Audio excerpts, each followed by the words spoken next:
Olá, meus queridos, tudo bem? Eu sou a professora Ana Júlia Cachan e é uma honra estar aqui em mais uma edição das Previdenciaristas. Desde logo agradeço ao Edinho, do Legale, a Jaine, as coordenadoras, Ana Júlia, Gisele Paiva. Realmente é um privilégio fazer parte deste grupo. O tema que me coube aqui é cálculo da pensão por morte pós-reforma da Previdência Social. O que aconteceu com a pensão por morte depois da emenda 103 de 2019? A gente vai ver aqui que a pensão por morte sofre realmente muito impacto, especialmente o impacto financeiro, com a reforma da Previdência Social. Então, vamos entender como é que a gente vai calcular a renda mensal inicial da pensão por morte para essas situações em que o óbito ocorre a partir da reforma, a partir de 13 de novembro de 2019. A gente sabe que para a pensão por morte, a gente aplica a lei vigente na data do óbito, né? Uma matéria sumulada, é súmula 340 do STJ. Então, eu aplico a lei da data da ocorrência do óbito, da data do fato gerador do benefício.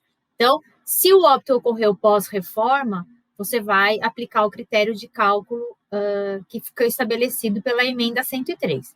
Se o óbito aconteceu antes da reforma, a regra é a regra anterior, que é muito mais benéfica. E é importante frisar sempre, essa nova sistemática de cálculo não vai atingir os benefícios que foram concedidos anteriormente a esta modificação, em razão da preservação aí do direito adquirido. Perfeito? Antes da gente começar, queria deixar para vocês aqui os meus contatos, tá? O meu e-mail e o meu Instagram, que são os canais pelos quais eu me comunico com vocês. Então, pode me mandar por e-mail ou me mandar pelo Instagram, se você tiver alguma dúvida ou precisar de alguma ajuda, algum material que eu tenha que eu possa fornecer, eu fico à disposição de vocês por esses dois meios de comunicação aqui. Perfeito? Já vamos ficar aqui para falar, então, da alteração no cálculo da pensão por morte, trazida lá pela reforma da Previdência na emenda 103. Olha só, lá no artigo 23 da emenda 103, eu tenho a modificação da pensão por morte. A pensão concedida a dependente de segurado do regime geral ou servidor público federal, então essa alteração afeta tanto o INSS, tanto o que a gente chama de Regime Geral de Previdência Social, RGPS e INSS, como afeta também o servidor público federal, que já está inserido dentro da reforma constitucional. Como é que vai ser o cálculo, então? Será equivalente a uma cota familiar de 50% do valor da aposentadoria recebida pelo segurado ou servidor, ou daquela a que teria direito se fosse aposentado por incapacidade permanente na data do óbito, acrescida de cotas de 10% percentuais por dependente até o máximo de 100%. As cotas por dependente cessarão com a perda dessa qualidade e não serão reversíveis aos demais dependentes, preservado o valor de 100% da pensão quando o número de dependentes remanescentes for igual ou superior a 5.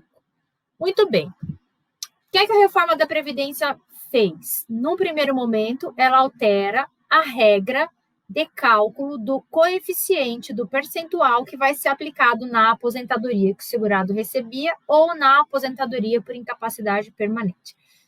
Primeiro, a pensão por morte é um benefício devido ao conjunto dos dependentes do segurado que falece nessa condição. Ele vai exigir esse benefício como único requisito a qualidade de segurado. Tá? É um benefício que não tem carência. Não tem carência. Se você leu lá no artigo 77, que tem que ter 18 contribuições, isso é para prazo de duração da pensão. O benefício não exige carência, não tem tempo mínimo de contribuição. Então, você faz jus ao benefício, o dependente faz jus ao benefício, quando o segurado falece com qualidade de segurado, o que pode ser também no período de graça, o que pode ser também nas situações em que ele já preencheu o requisito para determinado benefício previdenciário. Se ele faleceu, não tinha qualidade de segurado, mas já tinha preenchido requisitos para uma aposentadoria, automaticamente ele vai gerar pensão por morte. Quem recebe? Os dependentes. Os dependentes é uma regrinha lá do artigo 16 da Lei 8.213, que vai dividir em 3 classes. Na primeira classe está o cônjuge, companheiro, filho menor de 21 anos, não emancipado em qualquer condição, ou inválido, ou portador de deficiência mental, intelectual, deficiência grave. Depois, na segunda classe, eu tenho os pais, e na terceira classe, os irmãos, na mesma condição do filho, menor de 21 anos, não emancipado, ou inválido, ou deficiente, tá? Essas são as 3 classes de dependentes. Então, eu preciso, primeiro, que o segurado faleça com qualidade de segurado, pode ser o período de graça ou pode ser direito adquirido a benefício. Faleceu com qualidade de segurado, ele vai gerar benefício ao conjunto dos dependentes na forma do artigo 16, uma classe excluindo a outra, concorrência em condição de igualdade dentro da mesma classe, tá? A gente não vai estudar aqui o artigo 16, a gente vai estudar a regra de cálculo da pensão por morte. Como é que a gente calcula a pensão por morte? A melhor maneira da gente compreender de que modo a gente vai calcular a pensão por morte, eu vou colocar um exemplozinho prático aqui para vocês. Olha só. Vamos imaginar, então, o segurado da Previdência Social, casal, casamento, tá? São casados. Eles têm 2 filhos. Um filho com 4 anos, um filho com 6 anos. Perfeito? Na relação de dependência, eu tenho aqui cônjuge. Vamos pensar que é um casamento, tá? Filhos menores de 21 anos, em qualquer condição, não emancipado. E se eu tiver, já estou matando o homem aqui, né? Se eu tiver os pais ou um irmão na condição menor de 21 ou inválido, eles não vão receber a pensão, porque eu já tenho aqui os dependentes da gente chama de primeira classe ou classe preferencial, lá como dispõe o artigo 16. Vamos imaginar que esse segurado morre, tá? Falece, a cruz aqui do óbito. Podia ser a mulher também, gente, dá na mesma, mas eu vou, nesse caso, optar pelo óbito do homem. É um exemplo, não é real, não é concreto, é só para a gente entender, tá?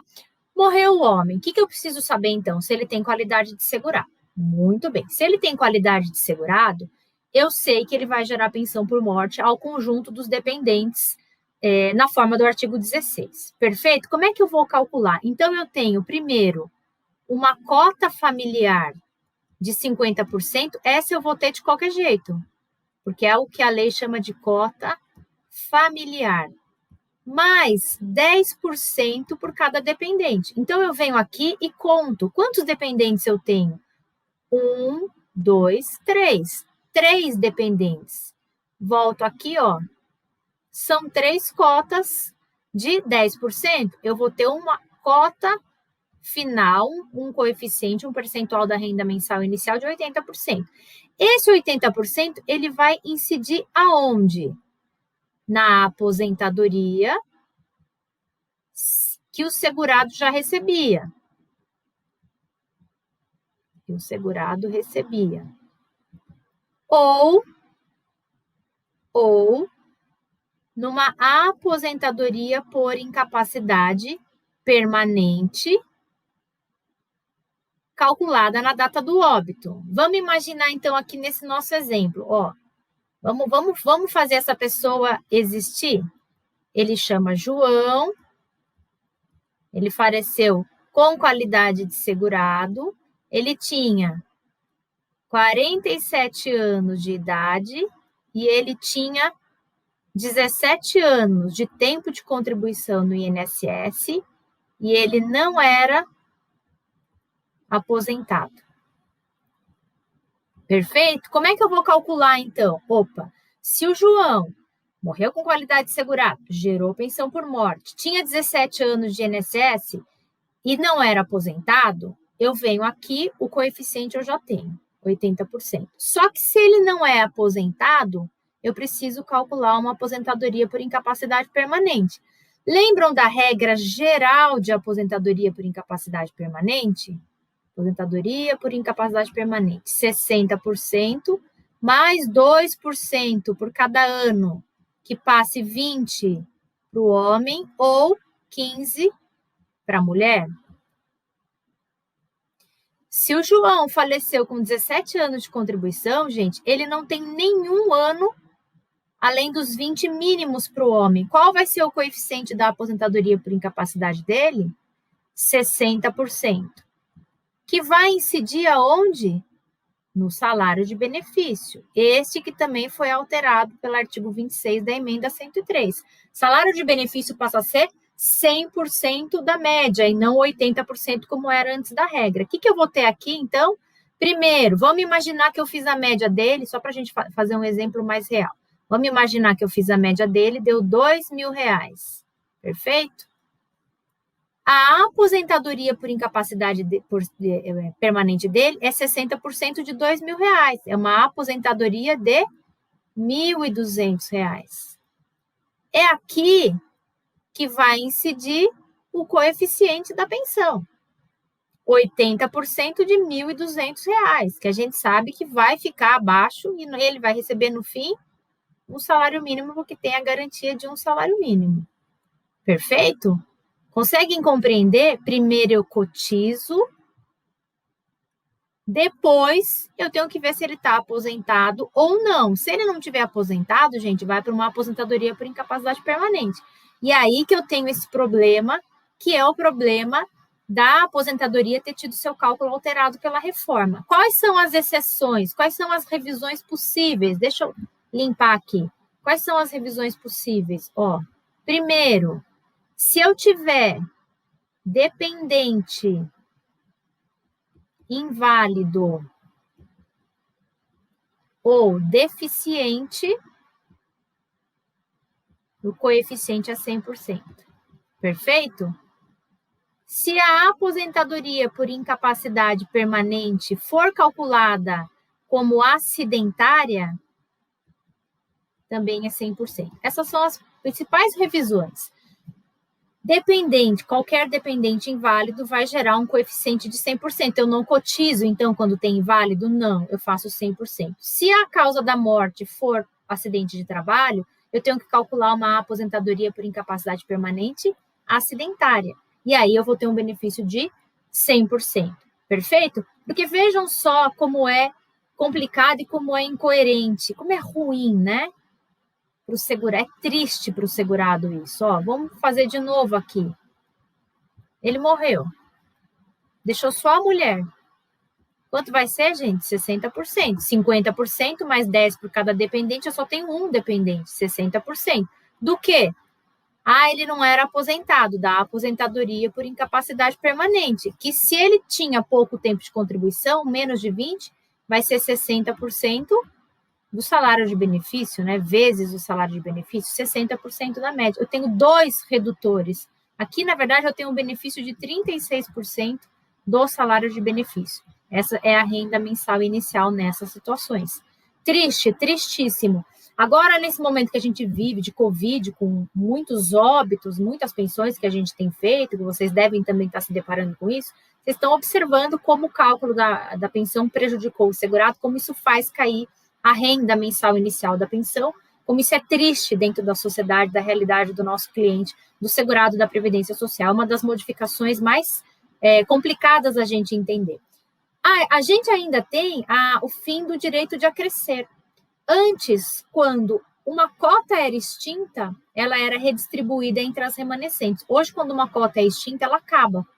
Então, eu tenho aquele exemplo primeiro que eu dei para vocês, que era o pai, a mãe e 2 filhos. Se a cota do filho extingue porque ele fez 21 anos, por exemplo, ela não vai voltar.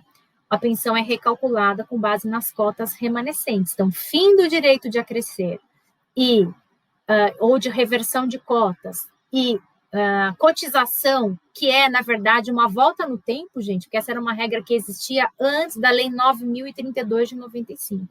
Aqui a gente pode pensar até na vedação ou retrocesso social.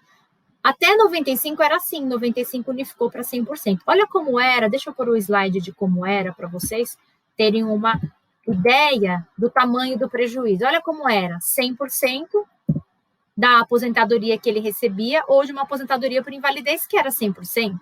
Então, eu tinha 100% aqui e 100% aqui. Agora, eu não tenho necessariamente 100% aqui, porque eu vou cotizar, e posso não ter 100% aqui. se a incapacidade não for decorrente de acidente de trabalho, se o óbito não decorreu do acidente de trabalho.